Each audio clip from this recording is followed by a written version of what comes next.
Richard and I will be married 50 years in February. It's a second marriage for both of us.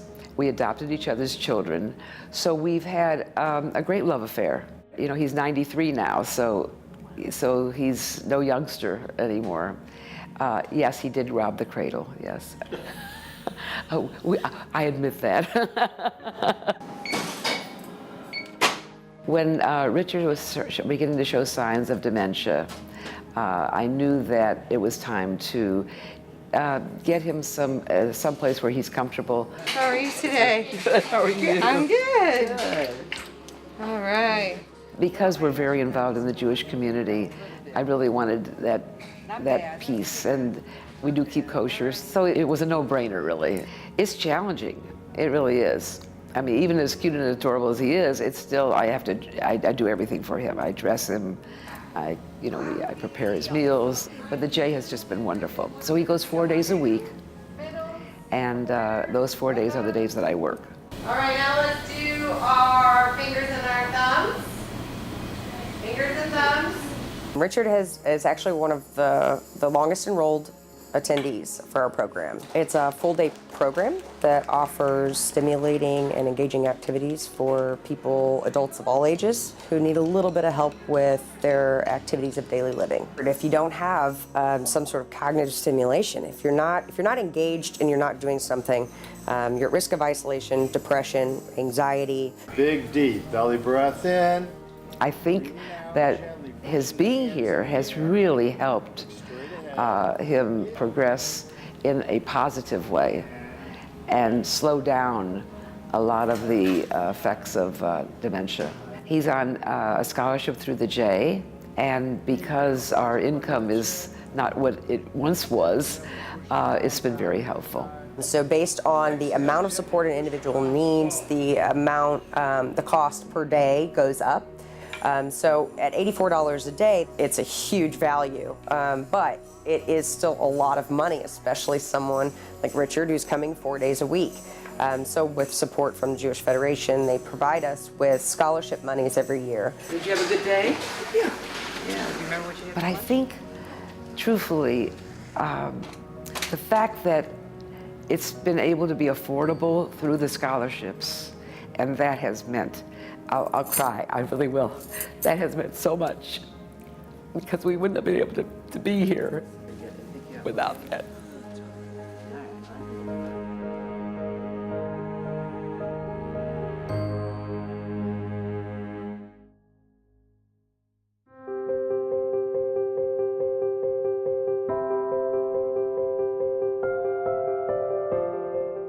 So I'm married to Brad for 25 years.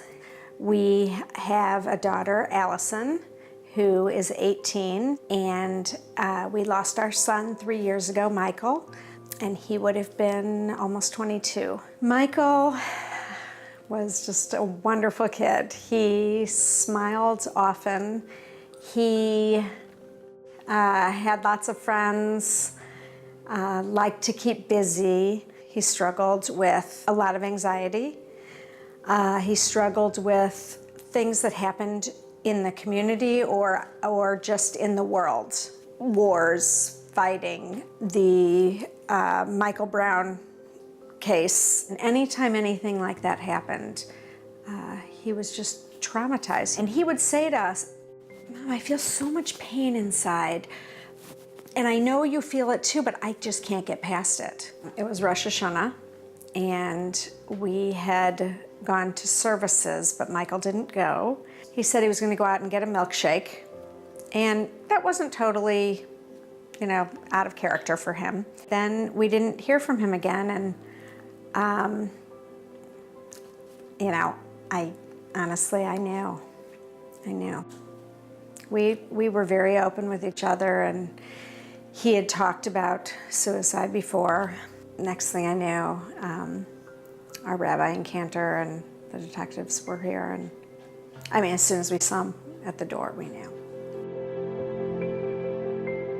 It was surreal, sometimes even as now. His death, along with other young people who had died by suicide, I think it just triggered something and said, we know we're looking at this, but we're not looking at it hard enough. We need to do something about it. Hi, Lori. So I just started a new position as Jewish Community Mental Health Care Manager. I will be connecting members of the Jewish community to mental health services, including psychiatry, case management, counseling. I know it's been something that the Jewish community has been trying to get for a while and have identified the need.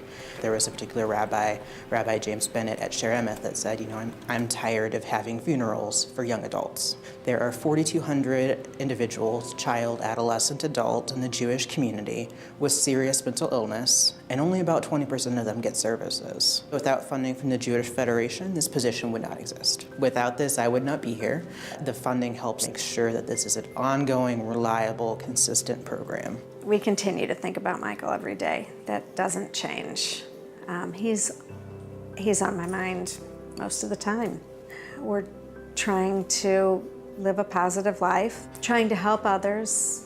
If that conversation sparks a new conversation, to me that is significant because there's help out there and hopefully more people will look for it. And I hope that I'm honoring Michael's memory by helping others.